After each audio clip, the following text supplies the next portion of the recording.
ഈശോയ്ക്കും മാതാവിനും 1000 നന്ദി. എൻ്റെ പേര് വിൻസി വിൻസൻ, എൻ്റെ അമ്മ ഷൈനി വിൻസൻ. ഞങ്ങൾ വരുന്നത് കോയമ്പത്തൂരിൽ നിന്നാണ്. ഞങ്ങൾക്ക് ഉടമ്പടിയിൽ ഞങ്ങൾക്ക് ലഭിച്ച അനുഗ്രഹത്തെ സാക്ഷ്യപ്പെടുത്തിയാണ് ഞങ്ങളിവിടെ നിൽക്കുന്നത്. ഞങ്ങൾ 2022 ഡിസംബർ 26 ആദ്യമായിട്ട് കൃപാസനത്തിലേക്ക് വരുന്നത്. അന്ന് ഞങ്ങൾ കുറേ പ്രയാസപ്പെട്ടാണ് ഇവിടെ വന്നത്. കാരണം കുറേ ബുദ്ധിമുട്ടുകളായിരുന്നു. ഞങ്ങൾക്ക് 12 വർഷത്തോളം ഞങ്ങൾ റെൻറ്റിനാണ് താമസിച്ചത്. ഞങ്ങൾക്ക് സ്വന്തമായിട്ട് വീടുണ്ടായിരുന്നില്ല. ഉണ്ടായിരുന്ന വീട് വിൽക്കേണ്ടി വന്നു. എന്നിട്ടാണ് ഞങ്ങൾ 12 വർഷത്തോളം റെൻറ്റിന് താമസിച്ച് ആ നിയോഗം സ്വന്തമായിട്ടൊരു വീട് വേണമെന്നൊരു നിയോഗത്തിന് ഞങ്ങളിവിടെ വന്നു. അമ്മ മാതാവ് ഞങ്ങൾക്ക് അത് ലഭിച്ച് ഞങ്ങളിവിടെ സാക്ഷിയായി നിൽക്കുകയാണ്. ഞങ്ങൾക്ക് അമ്മ ആണ് ഫസ്റ്റ് ഉടമ്പടി എടുത്ത വ്യക്തി ഞങ്ങളുടെ ഫാമിലിയിൽ. അപ്പോൾ ഉടമ്പടി എടുത്തപ്പോൾ മമ്മിക്ക് 4 എന്ന് പറയുന്ന ഒരു നമ്പറാണ് സ്വപ്നത്തിൽ കാണിച്ചത്. അപ്പോൾ ഞങ്ങളടുത്ത് ഷെയർ ചെയ്തായിരുന്നു, 4 എന്ന് പറയുന്ന നമ്പർ കണ്ടിട്ടുണ്ട്, അത് എന്താണെന്നൊന്നും അറിയില്ല. മമ്മിക്ക് കണ്ടത് അമ്മ 4, അമ്മ ആ ഒരു ഇതാണ് ഞങ്ങൾ കണ്ടത്. പിന്നെ ദിവസങ്ങൾ പോയി ഏപ്രിൽ മാസമായി ഞങ്ങൾ എൻ്റെ വല്യമ്മയുടെ മോൻ്റെ കല്യാണത്തിന് ഇവിടെ വന്ന സമയത്ത് അത്ര കൊല്ലം കുറേ പേര് നിർബന്ധിച്ചു ഒരു ലോൺ ഇട്ട് ഒരു വീട് പടുതാ എന്താ അങ്ങനെയൊക്കെ. പക്ഷേ എൻ്റെ പപ്പ അതിന് തയ്യാറായില്ല. കാരണം പപ്പ നോർമൽ ഒരു ബിസിനസ്സാണ്, ഡ്രൈവറാണ്. നമുക്ക് സ്വന്തമായിട്ടൊരു വണ്ടിയുള്ളൂ. അതിൽ ലോണൊക്കെ ഇട്ട് പണിയാന്ന് വെച്ചാൽ അത് ഭയങ്കര പ്രയാസമാണ്. അപ്പോൾ അത് ഞങ്ങൾ സ്റ്റെപ്പ് എടുത്തായിരുന്നില്ല. അത്ര കാലം ഇല്ലാത്ത ആ ഇത് പപ്പയ്ക്ക് അന്ന് തോന്നി, നമ്മളൊരു വീട് അന്വേഷിച്ച് വാടകയ്ക്ക് റെൻറ്റിനൊക്കെ കൊടുക്കണ നേരം നമുക്കൊരു സ്വന്തമായിട്ടൊരു വീട് പണിതാൽ എന്താ, അത് നമുക്ക് ലോൺ എടുത്താൽ എന്താന്നൊക്കെ ചോദിച്ചു. പിന്നെ ഞങ്ങൾ അത്ര കാലം ഇല്ലാത്ത സ്വപ്നമാണ് ലോണിലേക്ക് ഇറങ്ങിയത്. ഇവിടെ നിന്ന് പോയ ശേഷം ഞങ്ങൾ വാങ്ങിച്ച സ്ഥലം 4 വർഷമായി ആ സ്ഥലം വാങ്ങിച്ചിട്ട്. ഞങ്ങൾ പോയി കണ്ടു. അത് നെക്സ്റ്റ് സ്റ്റെപ്പ് ലോണിന് പ്രോസസ്സിന് കൊടുത്തു. ലോൺ വേഗം കിട്ടി. അതെങ്ങനെയാണെന്ന് വെച്ചാൽ ഉപ്പും വിശ്വാസത്തോളം പ്രാർത്ഥിച്ച് ഉപ്പിന് ഇതാക്കി ഞങ്ങളുടെ സ്ഥലത്തിലൊക്കെ ഇട്ടു. കാരണം ലോണൊന്നും പപ്പയുടെ ഇതിനനുസരിച്ച് കിട്ടില്ല. കാരണം പപ്പ ഒരു സാധാ സാലറിയുടെ ഉള്ളതാണ്. അപ്പോൾ അത് പപ്പയ്ക്ക് കിട്ടില്ല. പക്ഷെ മാതാവിൻ്റെ കൃപ കൊണ്ട് ഞങ്ങൾക്ക് ലോൺ വേഗം അപ്രൂവ്ഡായി. പിന്നെ അതും മാത്രമല്ല, ഞങ്ങളുടെ സ്ഥലം 4 സെൻറ്റാണ്. ഞങ്ങളുള്ള ഏരിയയുടെ പേര് നമ്പർ 4 വീരപാണ്ടി എന്നാണ്. ഈ 4 എന്ന് പറയാൻ കാരണം അമ്മ മാതാവ് മമ്മിയുടെ ഉള്ളിൽ കാണിച്ചതാണ് നമ്പർ 4 എന്ന് പറയുന്ന നമ്പർ. അതിൽ ഞങ്ങൾക്ക് ഏതൊരു ഇതുണ്ടായിരുന്നില്ല. പക്ഷെ അതിലാണ് അമ്മ മാതാവ് എത്തിച്ച്. നല്ല നല്ല പാറ നിറഞ്ഞൊരു സ്ഥലമാണ് ഞങ്ങളുടേത്. ഞങ്ങൾ പിന്നെ അതിനനുസരിച്ച് പിന്നെ ലോൺ അപ്രൂവ്ഡായി. പിന്നെ പഞ്ചായത്തിലേക്ക് അപേക്ഷിച്ചു. പഞ്ചായത്തിലേക്ക് കൊടുത്തു വരും 15 ദിവസത്തിൽ ഞങ്ങൾക്ക് അപ്രൂവ്ഡായി കിട്ടി. അത്ര 1 വർഷത്തായിട്ടും പഞ്ചായത്തിലേക്ക് കൊടുത്തവർക്കൊന്നും അപ്രൂവ്ഡ് ആയിട്ടുണ്ടായിരുന്നില്ല. ഞങ്ങൾക്ക് പഞ്ചായത്തിൽ വരും 15 ദിവസം അപ്രൂവ്ഡായി. അതെങ്ങനെയാണെന്ന് വെച്ചാൽ ഞങ്ങൾ പ്രാർത്ഥിച്ച് പഞ്ചായത്ത് ഓഫീസിൽ പോയി വിശ്വാസ പ്രമാണം ചൊല്ലി ഉപ്പ് അറിയാനും കാണാത്ത സ്ഥലത്ത് ഇട്ട് പ്രാർത്ഥിച്ചിട്ട് വന്നു. ഞങ്ങൾക്ക് എല്ലാ അനുഗ്രഹങ്ങളും ചൊവ്വാഴ്ച ദിവസങ്ങളാണ് കിട്ടാറ്. ആ ചൊവ്വാഴ്ചയാണ് അച്ഛൻ്റെ ധ്യാനത്തിൽ അച്ഛൻ പറയുന്നു ഗവൺമെൻറ് പേപ്പർ സംബന്ധിച്ചുള്ള കാര്യങ്ങളിലേക്ക് നീക്കുപോക്കുണ്ടാവുന്നു. അന്ന് ഞങ്ങൾക്ക് വിളി വന്നു, ഞങ്ങളുടെ അപ്രൂവ്ഡ് ഓക്കെ ആയിന്ന്. ഞങ്ങൾ അപ്രൂവ്ഡായി വീട് കൺസ്ട്രക്ഷൻ തുടങ്ങി. ഞങ്ങൾ തറക്കല്ല് ഇടാനായിട്ട് ഞങ്ങൾ ഉപ്പും തൈലം തേനൊക്കെ വെച്ചിട്ടാണ് തറക്കല്ലൊക്കെ ഇട്ട് പ്രാർത്ഥിച്ചത്. അച്ഛൻ അതിന് തുടങ്ങിയത്. പിന്നെ വർക്ക് അങ്ങനെ മേലെ കയറി വന്നു. പിന്നെ അവിടെ വെച്ചാൽ കിണർ കുത്തൂല, ബോർവെല്ലാണ്. അപ്പോൾ ബോർവെല്ലെന്ന് പറയുമ്പോൾ നമുക്ക് പാറയായി കൊണ്ട് വെള്ളം കിട്ടാൻ പ്രയാസമാണ്. അവിടെ ചുറ്റുള്ള ആൾക്കാരൊക്കെ ബോർ ഇട്ടിട്ടും 1000-ഓളം താഴ്ചയൊക്കെ ഇട്ടിട്ടും അവർക്ക് വെള്ളം കിട്ടിയിട്ടില്ല. അപ്പം ഞങ്ങളുടെ അടുത്തൊക്കെ പറഞ്ഞു പൈസ മുടക്കേണ്ടത് വേസ്റ്റാണ്, നിങ്ങൾക്ക് വെള്ളം കിട്ടില്ല എന്ന്.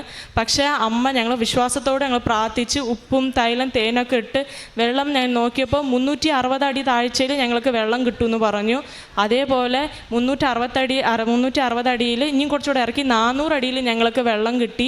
ഒരു ബുദ്ധിമുട്ടും ഇല്ലാണ്ട് ഞങ്ങൾക്ക് വെള്ളം അധികം വാങ്ങേണ്ടി വന്നില്ല. ഞങ്ങളുടെ വീടിനുള്ള ആവശ്യമായ വെള്ളം ഞങ്ങൾക്ക് കിട്ടുന്നുണ്ട്. ആ ഏരിയയിലുള്ളവർക്കൊക്കെ അത്ഭുതമാണ്, നിങ്ങൾക്ക് അപ്രൂവ്ഡ് കിട്ടിയത്, എങ്ങനെയാണ് നിങ്ങൾക്ക് ഈ ബോറിൻ്റെ വെള്ളം നിങ്ങൾക്കിത് കിട്ടിയത്? കാരണം ഇത്ര പാറ ഉള്ള സ്ഥലത്ത് വെള്ളം കിട്ടേണ്ടത് കുറച്ച് പ്രയാസമാണ്. നിങ്ങൾക്ക് എങ്ങനെയാണ് കിട്ടിയെന്നേക്ക്? ഞങ്ങൾക്ക് വെള്ളം ഓക്കെയായി. അതേപോലെ നിലവ് വെച്ചത് ഡിസംബർ 7 അത് ഞങ്ങൾക്ക് അറിയില്ലായിരുന്നു. ആ 7 എന്ന് പറയുന്നത് നമ്മുടെ മാതാവ് പ്രത്യക്ഷപ്പെട്ട ദിവസമാണ്. ഞങ്ങളുടെ നേരത്തെ എഞ്ചിനീയർ വന്ന് പറഞ്ഞു ഡിസംബർ 7 നമുക്ക് നിലവ് വെക്കുകയെന്ന്. അപ്പം ഞങ്ങൾ ഓക്കെ കൂളായിട്ട് സമ്മതിച്ചു. പിന്നെയാണ് ഞങ്ങളുടെ വല്യമ്മ പറഞ്ഞത് ഡിസംബർ 7 മാതാവ് പ്രത്യക്ഷപ്പെട്ട ദിവസമാണെന്ന്. അന്ന് അതേപോലെ ആ ദിവസമാണ് മാതാവ് ഞങ്ങൾക്ക് നിലവ് വെക്കാനായിട്ട് ഇത് കൊടുത്തത്. ഞങ്ങൾ തൈലം, ഉപ്പും തേനൊക്കെ പ്രാർത്ഥിച്ച് ഒവ്വൊരു വീടിൻ്റെ ഒവ്വൊരു സ്റ്റെപ്പിലും ഞങ്ങൾ ഒന്നും മുടക്കാറില്ല. മാതാവിൻ്റെ കാശുരൂപം സ്റ്റെപ്പ് ആൻഡ് സ്റ്റെപ്പായിട്ട് അത് ഉപയോഗിക്കാറുണ്ട്. മാതാവിൻ്റെ മൊത്തം ശരിക്കും പറഞ്ഞാൽ വീട് ചുറ്റി മാതാവാണ്. തൈലം, ഉപ്പും തേനും മാതാവിൻ്റെ കാശുരൂപമൊക്കെ ആയിട്ടാണ് ഞങ്ങളുടെ വീട് ഫുള്ളായിട്ട് ഇതായത്. പിന്നെ വാർക്കാനായിട്ട് ഈ റെഡി മിക്സിൻ്റെ വണ്ടിയേ വരുള്ളൂ. അപ്പോൾ 3 വണ്ടിയോളം വന്നു, ഇതായി ഫുള്ളായി. കുറച്ച് സ്ഥലം വാർക്കാനായിട്ട് അവിടെ ഇത് കിട്ടിയില്ല. അപ്പം 4ാമത്തെ ഒരു വണ്ടി ഞങ്ങൾക്ക് വേണ്ടി വന്നു. അത് 4 എടുത്ത് പറയണത് മാതാവ് ഞങ്ങൾക്ക് അതിൽ കാണിച്ച അത്ഭുതമാണ്. ഓരോരോ പേരൊക്കെ ഓരോരോ അത്ഭുതം കാണിക്കുന്നു പറയില്ല, നമ്പറിൽ കാണിക്കുന്ന പോലെ ഞങ്ങൾക്ക് മാതാവ് അങ്ങനത്തെ കാണിച്ചു. വീട് പണി ഫുള്ളായിട്ട് പൂർത്തിയായെന്ന് പറഞ്ഞാൽ ആയിട്ടില്ല, പക്ഷെ എന്നാലും ഫുൾ ഓക്കെയാണ്. ഞങ്ങൾ കയറി താമസിക്കുന്നുണ്ട്. ഫെബ്രുവരി 11 ഞങ്ങളുടെ പെരമാർ താമസം. അതിൽ ഞങ്ങളുടെ വീടിൻ്റെ പേര് കൃപാസനം വില്ലയാണ്. കാരണം ഞങ്ങൾ അറിഞ്ഞവർക്ക് എല്ലാവർക്കും അറിയാം ഞങ്ങൾക്ക് എത്ര വലിയ വീട് ഞങ്ങൾക്ക് യോഗ്യതയല്ല എന്ന്. ഞങ്ങൾ മുമ്പ് റെൻറ്റിനും താമസിച്ച ഒരു ബെഡ്റൂം, ഒരു ഹാൾ, ഒരു കിച്ചൺ, അങ്ങനെ ചെറിയ മുറിയായിരുന്നു. അത് നമ്മൾ ഒരു പ്രാർത്ഥിക്കാൻ കൂടെ നമുക്ക് സ്ഥലം ഉണ്ടാകുകയില്ല, മെഴുകുതിരി കത്തിച്ച് വെച്ചെന്നൊന്നും. പക്ഷെ മാതാവ് ഇന്ന് ഞങ്ങൾക്ക് 3 ബെഡ്റൂം, അറ്റാച്ച് ബാത്റൂമൊക്കെ ആയിട്ട് നല്ല വലിയ ഹാള്, കിച്ചണൊക്കെ ആയിട്ട് നല്ല ഒന്നാന്തര വീട് ഞങ്ങൾക്കത് സ്വന്തമാക്കി തന്നിരിക്കുകയാണ്. ഇന്ന് ഞങ്ങൾക്ക് വലിയ എങ്ങനെ വേണേൽ നിന്ന് എവിടെ നിന്ന് വേണം നീ പ്രാർത്ഥിച്ചോ ആ രീതിയിലാണ് ഞങ്ങൾക്ക് നല്ലൊരു വീട് തന്നിരിക്കണേ. ഞങ്ങളുടെ വീടിൻ്റെ പേര് കൃപാസന വില്ലയാണ്.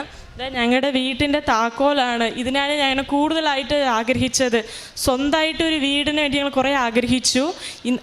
എല്ലാവരുടെ മുമ്പിലും അമ്മ തല ഉയർത്തി നിൽക്കാനായിട്ട് ഞങ്ങൾക്കൊരു വീട് തന്നിട്ടുണ്ട്, വീട്ടിൻ്റെ താക്കോൽ. ആ വീട്ടിൽ നിന്നാണ് ഞങ്ങൾ ഇന്നിപ്പോൾ വന്നിരിക്കണേ. അതേപോലെ ഈ വീടിൻ്റെ പ്രോസസ്സ് തുടങ്ങിയ അടുത്ത സ്റ്റെപ്പിലായിരുന്നു പപ്പയ്ക്ക് വണ്ടി. പപ്പ ഈ ഐശ്വര്യയുടെ ചെറിയൊരു വണ്ടിയാണ് ഓടിച്ചിട്ടുണ്ടായിരുന്നത്. അപ്പോൾ അതിന് ഓട്ടങ്ങളൊക്കെ കുറച്ച് കുറവായി തുടങ്ങി. ഈ ലോണിട്ട് അതിന് എങ്ങനെ കെട്ടണ്ടേ അങ്ങനത്തെ ഒരു ചിന്ത വന്നു. അപ്പോൾ പപ്പയ്ക്ക് കുറേ കാലമായിട്ട് ഒരു വലിയ വണ്ടി എടുക്കുന്ന ഒരു ആഗ്രഹം ഉണ്ടായിരുന്നു. അതും അമ്മ മാതാവ് നമ്മൾ ഉദ്ദേശിക്കില്ല ഇതൊക്കെ എങ്ങനെ നടക്കൂ എന്ന്. അത് അമ്മ മാതാവ് പപ്പ വണ്ടി വാങ്ങാൻ പോയപ്പോൾ ഉപ്പും ഒക്കെ കൊണ്ടുപോയി വണ്ടിയിൽ വെതറി പ്രാർത്ഥിച്ചു, നല്ലതാണെങ്കിൽ മാത്രം ഞങ്ങൾക്ക് തന്നാൽ മതിയെന്ന്. അതേപോലെ വണ്ടി ഞങ്ങൾക്ക് സ്വന്തമാക്കാൻ പറ്റി. ആ വണ്ടിക്ക് ഇട്ടിരിക്കുന്ന പേരും കൃപാസനം ആണ് വണ്ടിയുടെ പേര്. പപ്പ എവിടെ പോയാലും ആരെങ്കിലും ചോദിക്കും, ഓ നിങ്ങൾ കൃപാസനത്തിൻ്റെ ആൾക്കാരാണല്ലേ, ഞങ്ങൾക്കും കൃപാസനത്തെ പറ്റിയൊന്നും പറയുമോ? അപ്പോൾ പപ്പ പേപ്പർ വെച്ചിട്ടുണ്ടാവും. ആരെങ്കിലും ആവശ്യമായ ആൾക്കാർ ഞങ്ങൾ പത്രമൊക്കെ കൊടുക്കുന്നത് ആവശ്യമായ കരങ്ങളിലേക്കാണ് എത്തിക്കുക. കാരണം മിസ്യൂസ് ചെയ്യുന്നവർക്ക് കൊടുക്കില്ല. കാരണം പ്രാർത്ഥിച്ച് ഞങ്ങൾക്ക് മാതാവ് തോന്നിപ്പിക്കും ആ പത്രം ആർക്കാ കൊടുക്കണ്ടേന്ന്. അപ്പോൾ കൊടുക്കുമ്പോൾ അത് അവർക്ക് അത് ഭയങ്കര യൂസ്ഫുൾ ആയിരിക്കും. അങ്ങനെയാണ്. അപ്പോൾ വണ്ടിയിൽ പപ്പ പത്രം വെച്ചിട്ടുണ്ടാവും. പപ്പ കാണുന്നിടത്ത് അവരായിട്ട് ചോദിക്കും, ഓ നിങ്ങൾ കൃപാസനത്തിൻ്റെ ആൾക്കാരാണല്ലേ, ഞങ്ങൾക്കും അതിനെക്കുറിച്ച് പറയാമെന്ന് പറഞ്ഞിട്ട് പപ്പ അതിനെക്കുറിച്ച് പറയും, പത്രം കൊടുക്കും. അപ്പോൾ എവിടെ പോയാലും കൃപാസനത്തിനാണ് വണ്ടിയുടെ പേര് എഴുതിയിരിക്കുന്നത്. അതേപോലെ എനിക്ക് 10-11 വർഷത്തോളം എനിക്ക് ഇറഗുലർ പീരിയഡ്സ് ആയിരുന്നു. എനിക്ക് PCOD ഇഷ്യൂസ് ഉണ്ട്. അപ്പോൾ അത് പീരിയഡ്സ് ഒന്നും എനിക്ക് റെഗുലർ ആവില്ല. കാണാത്ത ഡോക്ടേഴ്സ് ഇല്ല, എടുക്കാത്ത മെഡിസിൻസ് ഇല്ല. പക്ഷെ ഞാൻ ഈ പ്രാവശ്യം നിർത്തി. ഞാനും ഉടമ്പടി എടുത്തു. ഒക്ടോബർ 25 ഞാൻ ഉടമ്പടി എടുത്തു. ഞാൻ ദിവസം അടിവയറ്റിൽ തൈലം തേച്ച് പ്രാർത്ഥിക്കാറുണ്ട്. മമ്മി അതേപോലെ എനിക്ക് വേണ്ടി പ്രാർത്ഥിക്കാറുണ്ട് അടിവയറ്റിൽ. ഈ പ്രാവശ്യം എൻ്റെ ജീവിതത്തിൽ ആദ്യമായിട്ടാണ് മെഡിസിൻസ് ഇല്ലാണ്ട് പീരിയഡ്സ് ആയിരിക്കുന്നതും അതേപോലെ കൺട്രോളായി നിന്നിരിക്കുന്നതും. ഇന്ന് എനിക്ക് ധൈര്യത്തോടെ നിൽക്കാൻ പറ്റുന്നുണ്ട്. കാരണം മാതാവ് എന്നെ അനുഗ്രഹിച്ചിട്ടുണ്ട്. അതേപോലെ എനിക്ക് കൂടുതൽ വർക്ക് പ്രഷർ ഉണ്ടായിരുന്നു. വർക്ക് ഫ്രം ഹോം ആയിരുന്നു 2 വർഷത്തോളം. പിന്നെ വേറൊരു ടീമിലേക്ക് മാറ്റിയപ്പോൾ എനിക്ക് ഭയങ്കര പ്രഷറായിരുന്നു. അവരുടെ ടാർഗറ്റൊക്കെ എനിക്ക് മെറ്റ് ചെയ്യാൻ പറ്റിയിട്ടുണ്ടായിരുന്നില്ല. വന്ന് പ്രാർത്ഥിച്ചിട്ട് പോയി മാതാവിൻ്റെ അടുത്ത് ഉടമ്പടിയിൽ ഞാൻ എഴുതിയിട്ടുണ്ടായിരുന്നു. അന്ന് എനിക്ക് പെട്ടെന്നൊരു ഇൻ്റർവ്യൂ, മാനേജർ തന്നെ ഡയറക്റ്റായിട്ട് എന്നെ ഇൻ്റർവ്യൂ ചെയ്തു. അതിൽ അവർ ചോദിച്ച ചോദ്യത്തിനൊക്കെ ഞാൻ ഒരേ ഒരു ഉത്തരം പറഞ്ഞോളൂ, എന്തായാലും ദൈവം നോക്കിക്കോളും, ഞാൻ ഏതായാലും ഓക്കെ ആണെന്ന്. ഓഫീസിലേക്കാണ് പോകേണ്ടത്. പക്ഷെ എന്നാലും എനിക്ക് ഒരു കുഴപ്പമില്ല. സ്റ്റാർട്ടിങ്ങൊക്കെ എനിക്ക് സ്ട്രഗിളായിരുന്നു. മാതാവിൻ്റെ കാശ് രൂപം ഉണ്ടായിരുന്നു കയ്യിൽ. എൻ്റെ കയ്യിൽ ഉപ്പ് വെതറിയിട്ടാണ് എൻ്റെ ഓഫീസിലേക്ക് പോയത്. എനിക്ക് ഒരു കുഴപ്പമില്ലാണ്ട് ഇപ്പം എനിക്ക് വർക്ക് ഈസിയാണ്. അമ്മ മാതാവ് ചെയ്തിരിക്കുന്ന അനുഗ്രഹങ്ങൾക്ക് 1000 നന്ദി ഈശോ വഴിയായി. ഞങ്ങൾ ചെയ്ത കാരുണ്യപ്രവൃത്തികൾ, മമ്മി ഫുഡ് ഉണ്ടാക്കും, ഞാനത് പാക്കാക്കും. ഞാനും മമ്മിയും പോവും, ഗവൺമെൻറ് ഹോസ്പിറ്റലിലേക്ക് പോവും. അവിടെ പോയിട്ട് ക്യാൻസർ പേഷ്യൻസിനെ ഞങ്ങൾ മോസ്റ്റ്ലി വിസിറ്റ് ആക്കുക. അപ്പോൾ അവിടെ കൊണ്ടുപോയി ഫുഡും കൊടുക്കും. ആ ഫുഡ് ഉണ്ടാക്കുന്നതിൽ ഞങ്ങൾ ഉപ്പും തൈലവും തേനും തുള്ളി പ്രാർത്ഥിച്ചിട്ടാണ് ഞങ്ങൾ ഫുഡ് കൊടുക്കുക. കാരണം അതും ഒരു വിശുദ്ധമായ അത് കഴിക്കുന്നവർക്ക് അതിൻ്റെ മഹിമ കിട്ടാൻ വേണ്ടിയിട്ട് ഞങ്ങളത് ചെയ്ത് കൊടുക്കും. അത് ഇഷ്ടപ്പെട്ട് വാങ്ങും. അത് മാത്രമല്ല ആ കൊടുക്കുമ്പോൾ തന്നെ പത്രം ഞങ്ങൾ പറഞ്ഞ് കൊടുക്കുക. അപ്പോൾ അവർ ഉള്ളവർ നോൺ ക്രിസ്ത്യൻസ് ആയിരിക്കും മോസ്റ്റ്ലി, അവിടെയൊക്കെ നോൺ ക്രിസ്ത്യൻസ് ആണ്. അപ്പോൾ കൊടുക്കുമ്പോൾ അവർക്ക് സന്തോഷത്തോടെ മേടിക്കും. അത് കരഞ്ഞ് ഞങ്ങൾ ഓരോരോ ആളുടെ അടുത്തും ഞങ്ങളുടെ സാക്ഷ്യം അവിടെ രേഖപ്പെടുത്തും, ഞങ്ങൾക്ക് കിട്ടിയ അനുഭവങ്ങൾ. അപ്പോൾ കുറേ പേർക്ക് ഞങ്ങൾ പത്രം കൊടുക്കാറുണ്ട്. ഞങ്ങളുടെ പള്ളിയിൽ ഞങ്ങൾക്ക് ചുറ്റുമുള്ളവർക്കൊക്കെ ഞങ്ങൾ പറഞ്ഞ് കുറേ പേര് ഇവിടെ വന്നിട്ടുണ്ട്. ഇപ്പോൾ ഈ വരുന്ന മാസം എൻ്റെ ഫ്രണ്ട്സ് വരുന്നുണ്ട്, അവരൊക്കെ നോൺ ക്രിസ്ത്യൻസ് ആണ്. അവിടെ നിന്നൊക്കെ വരണത് വന്നിട്ട് അത്ര ഈസി അല്ല നോൺ ക്രിസ്ത്യൻസ് നമ്മൾ പറഞ്ഞ് സമ്മതിച്ച് ഇതാക്കണത്. അവരും ഉടമ്പടി എടുത്തിട്ടുണ്ട്, അവർക്കും കൂടുതൽ അനുഗ്രഹങ്ങൾ കിട്ടിയിട്ടുണ്ട്. പ്രാർത്ഥന ജീവിതം എന്ന് പറയണത് ഇത്ര കാലം നമ്മൾ പ്രാർത്ഥിക്കും അങ്ങനെയൊക്കെയാണ്. പക്ഷെ കൂടുതലായിട്ട് ദൈവഭയം വന്നു. എൻ്റെ മമ്മി ഇനിയും കൂടുതലായിട്ട് പ്രാർത്ഥിക്കാൻ തുടങ്ങി. 3 മണിക്കൊക്കെ എനിക്ക് പ്രാർത്ഥിക്കും. ദിവസം ബൈബിളിലൂടെ മാതാവ് കർത്താവ് സംസാരിക്കും, കാണിച്ചു കൊടുക്കും. ആരടുത്ത് ഏതാ സംസാരിക്കണ്ടേന്ന് പറഞ്ഞ് കാണിച്ചു കൊടുക്കും. ആരടുത്ത് പോയാലാണ് എന്ത് വിഷയങ്ങൾ നടക്കാമെന്ന് അത് കാണിച്ചു കൊടുക്കും. അമ്മ മാതാവും ഈശോയും ചെയ്ത 1000 നന്ദി പറയും.